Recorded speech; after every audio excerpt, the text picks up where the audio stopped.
Hello, friends. Welcome to my YouTube channel. Here, I share a brand new story every day. If you enjoy my videos, please like, share, and subscribe to the channel. Now, let's dive into today's story. I was living in Miami and had to move to New York City for work. I didn't know anyone, and I was fairly broke. My job made it clear they weren't going to cover any moving expenses, so I had to resort to scouring Craigslist for a room to rent. After thousands of scams and weirdos, I finally found this amazing girl. She was funny, we had similar interests, and she even worked in the same field as me. She told me that she didn't have a place yet, but she and another girl were looking at several apartments and required a third roommate. They were totally okay with doing all the footwork, since I was an entire state away. We would call on Skype once a week, and she sent pictures of each apartment they looked at. All in all, I thought she was incredible. Fast forward a few months, and they had found a gorgeous apartment, and everything was settled. The two girls, Vanessa and Chloe, were all moved in. Vanessa was the one I was communicating with, and she was the one who picked me up from the airport. On the ride to the apartment, she started telling me all these horror stories about her past roommates. Every single one had screwed her over in some horrendous way, and she was terrified of being close to people after that. She said she wanted us to be the people who turned that around for her, and that we should be like a family. She then drove me, not to the apartment, but to a nearby coffee shop.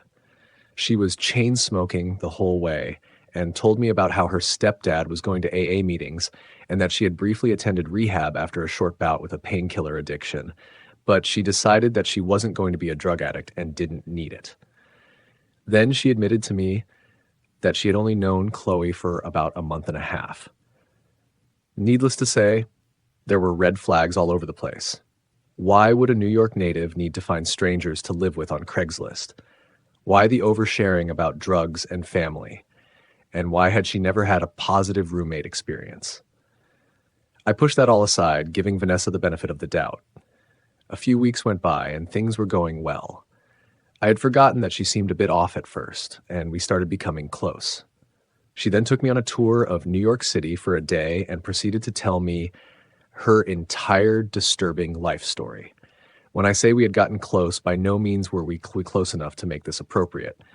She told me about how her stepfather used to be abusive, and how she was the one who was sent to a mental hospital when she told on him because he was a doctor and claimed that she was criminally insane, attempting to end her own life. Her mother's narcotic addiction, her ex-fiancé having a psychotic break and trying to kill her, her struggles with chronic kidney illness that required many surgeries, her recent long-term boyfriend disappearing under mysterious circumstances, horrific stories that just went on and on. There was enough material to make a horror anthology film, and part of me questioned if all of it could possibly be true, but again, I gave her the benefit of the doubt. Things went on fine for a while, and my doubts about her subsided. That's when my food started disappearing. I asked both girls about it privately. Vanessa claimed that the other girl, Chloe, had confessed to her that she was a compulsive overeater. Naturally, Chloe claimed that she was innocent.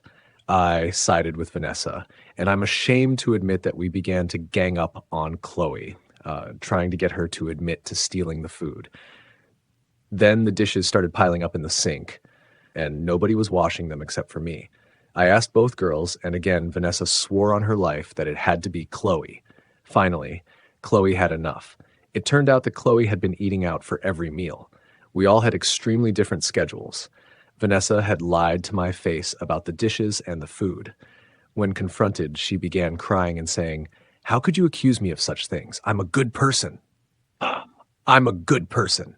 And we ended up apologizing to her in the end. However, the tension built between Chloe and Vanessa due to many, many, many repeats of the situation, and one night while I was at work, they started fighting. Vanessa called me in a panic, saying that Chloe hit her and that she was afraid for her life. I called up Chloe and told her to find a new place to live. Chloe stayed with friends, and within a week she moved out. Now things got really weird. Vanessa moved out of the master bedroom and began sleeping in the living room every night. After I repeatedly requested that she return to living in her room, she tearfully confessed that she had been on opioids this whole time and was trying to wean herself off, but it made her too weak to walk downstairs to her room. I felt sorry for her, and I ended up babysitting her for weeks while she went through her withdrawals. It was both terrifying and disgusting, but I wanted to help her out. During this time, I saw her naked and realized that she had no scars from her many surgeries.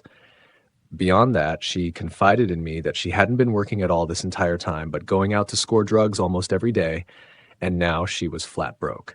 She apologized for lying to me, saying over and over that she was a sick, sick addict and needed help. I got her into rehab as soon as she was able to walk, driving her every day to meetings and holding her hand the entire time. My boyfriend and Vanessa's oldest friend moved in with us a short while later. We needed help with the rent. Things had been going downhill for a while, but we were now approaching a free fall. Vanessa went to visit her mom one night and disappeared for a whole week. She returned clearly intoxicated and claimed to be sober. She started going on many trips to visit friends in other states and was rarely home. When she was present, she babbled endlessly about how great sobriety was and how she was finally healing, and then would immediately doze off. I ended up finding something suspicious on her computer, and she admitted to me that she had been working as an escort and bringing customers to the apartment. I told her that she had to stop, and she claimed that she already had. For obvious reasons, I didn't believe her. It was around this time that she became very physically ill. I finally got a phone call from her after another absence. She was hysterical. It turned out she was months pregnant and didn't know this entire time because of the effects of the drugs. Unfortunately, there was no way of carrying the child to term. I decided to comfort her through this difficult time, thinking that the trauma outweighed all the weird behaviors that she had exhibited. She had the procedure, and afterward, she disappeared for another month. I thought at one point that she was dead until she texted me one day asking if her cat was okay. When she finally did return, she started eating all of our food, using up all of our toiletries, and sleeping on the couch, smoking inside the apartment, and she was clearly still abusing drugs, which was not okay with us at all. At first, we tried to be nice about it, but all she did was lie, even going so far as to say her room was haunted and that it was the ghost who wouldn't let her sleep in her bedroom. Finally, my boyfriend snapped and yelled at her. She called the cops and claimed that he assaulted her. They didn't believe her, but the other roommate, Vanessa's friend, did. One night while I was at work, she used pity and sweet talking to convince my boyfriend that we should all be friends again. I told him that it was a manipulation tactic, and he didn't believe me. When I got home from work that same night, my room was trashed. I asked if he did it, and of course, he denied it. Vanessa had been in there looking for cash. When I asked her about it, she looked straight into my eyes and said it was the ghost. After that, she started sending me these insane emails. In these emails, she claimed that she used drugs on rare occasions and that I had made up everything about her problem. She even claimed that I had physically assaulted her on multiple occasions, none of which was true. We were genuinely afraid for our safety, especially after the police showed up one day and took her in for a mysterious psychiatric hold. I never found out why, but she was carried out of the apartment barefoot and handcuffed by 4 NYPD officers. After that, we just tried to avoid her. However, she got the other roommate involved. The emails that she sent me continued to escalate. At one point, she said that I had been a sister to her until the evil spirit had possessed me, which turned me against her. This was when I realized that her definition of abuse was a bit skewed, and all her stories about her childhood, exes, old roommates, and even Chloe had been complete fabrications. Of course, she didn't have scars from the surgeries. Everything she told me was a lie to garner sympathy. Now I realized, of course, she was completely mad. We found a new apartment, and the night before moving out, I hacked into her email. The white gloves were off at this point. Come to find out, she had been telling our landlord that we were heinous criminals. She told her parents that she had been fired from a job because of me and needed money. Her inbox was full of all kinds of lies. Also, we came to find out that the guy who had impregnated her didn't mysteriously disappear.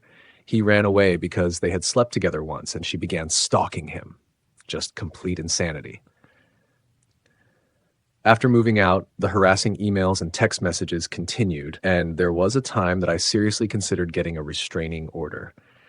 This all happened about 2 years ago. Last month, we found out that Vanessa had died of an overdose. This wasn't a situation where nobody tried to help a sick person. Everyone around her tried to help her, and she manipulated and used them. I don't feel sad that she's gone. In fact, I still want to punch her in the face.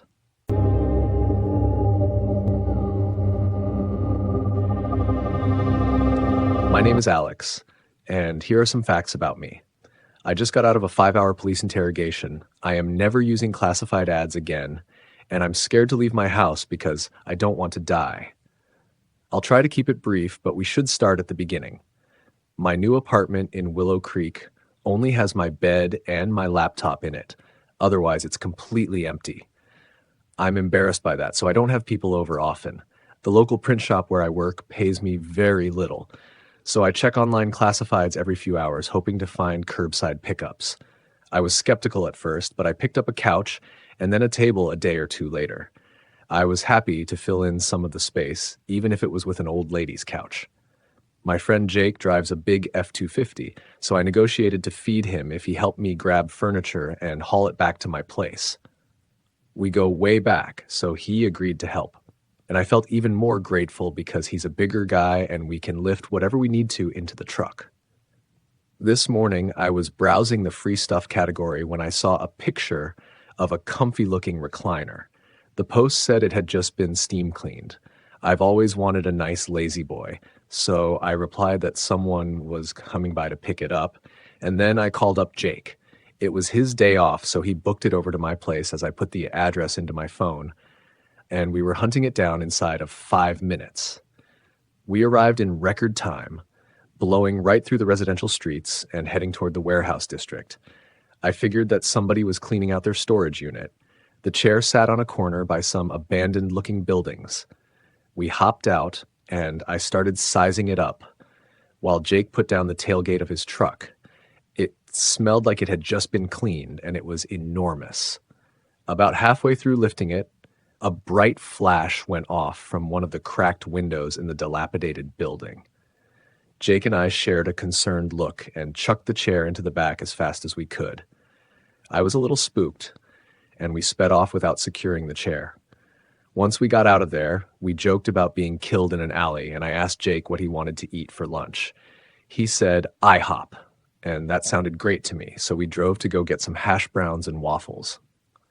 As we were entering the parking lot, this hippie-looking bicycle shot out in front of us. I tensed up as Jake stomped the brakes. The tires screeched, and the momentum ended up tossing the chair out of the truck and onto the pavement. I was in shock for a second, and then I became angry. It must have shown because the biker took off as soon as he saw our faces. I got out to survey the damage. I heard a loud crack when the chair hit the ground. The recliner was broken. The pavement had snapped its wooden frame on impact. I was pissed. We started manhandling the now broken chair. It was difficult to lift it back into the truck. I threw it in, disgusted, and that's when I saw an envelope in the liner under the chair. It was a normal-looking manila envelope, about the size of a piece of paper. I grabbed it and walked to the door while Jake parked. When he walked up, he offered to pay for his own food, since I had just gotten robbed, but he had shown up and helped, so I insisted. A cute waitress named Sarah sat at the far table. "I hope you guys are okay. What happened out there?" she asked. "Some idiot ran right in front of us. He's lucky we didn't hit him," Jake replied. "Yeah, nothing like a near-death experience to make you want some hash browns," I added. "I'm glad nobody was hurt. Are you ready to order?" Sarah asked. We ordered our food, and Sarah was being playful. Jake took that as his cue. "So, when do you get off? You want to go do something later?" Jake asked. Sarah blushed. "I'm sorry about him. He's an animal. Can't take him anywhere," I said, shaking my head. Jake shrugged and then howled like a wolf. Sarah walked off toward the kitchen, laughing. Jake and I joked for a few minutes, and he revealed that he was in love with our current food provider and fully intended on arranging a marriage. I offered the broken chair as a wedding gift. I then pulled out the envelope, hoping it contained a newfound hidden treasure. It didn't have any writing on it, so I pushed together its metal prongs and opened the flap. "Here's to hoping," I said as I dumped the contents out on the table. I frowned, and Jake had a matching frown. 4 Polaroids in a black box the size of a key hider lay there. Sarah came over with our plates. Jake smiled at her, and I flipped the pictures over. "You boys have a nice lunch. Maybe I can get you a nice dinner sometime," Sarah said. Jake nodded like she was busy and hurried off. "Way to go, champ. You just scared off the waitress." I shook my head. Jake dug into his food. The pictures showed 4 different people, all of them tied to the recliner with tape over their mouths, wide-eyed and covered in tears.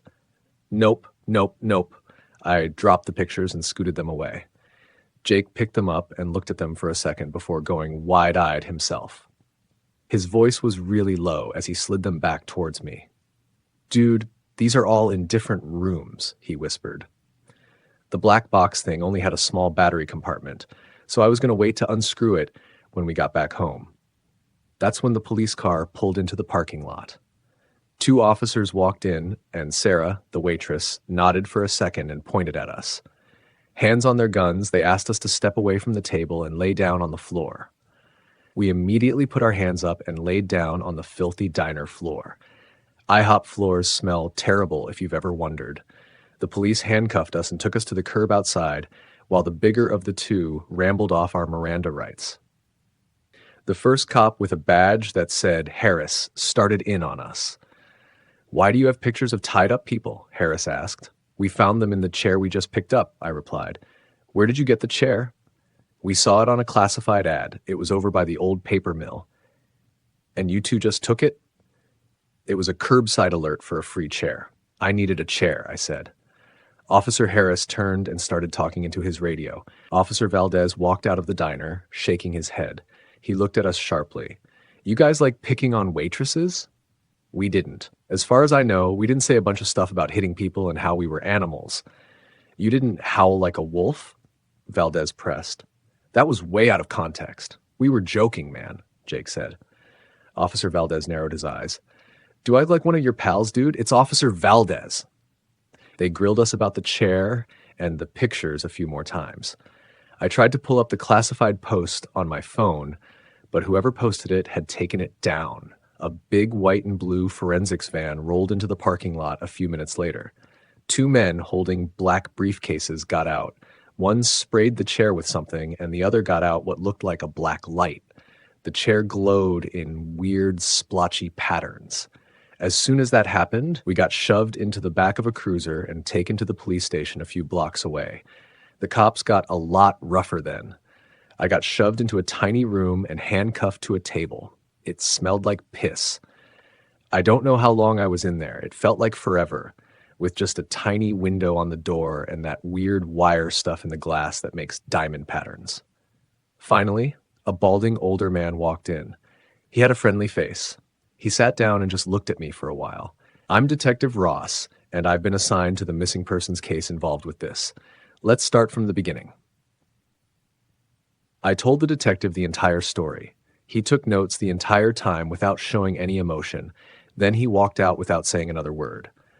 I sat in the room sweating and panicking. 30 minutes had gone by before he returned. He strolled back in, sat down, and looked at me again. "Okay, your friend just told me about what really happened. So again, let's start over from the beginning."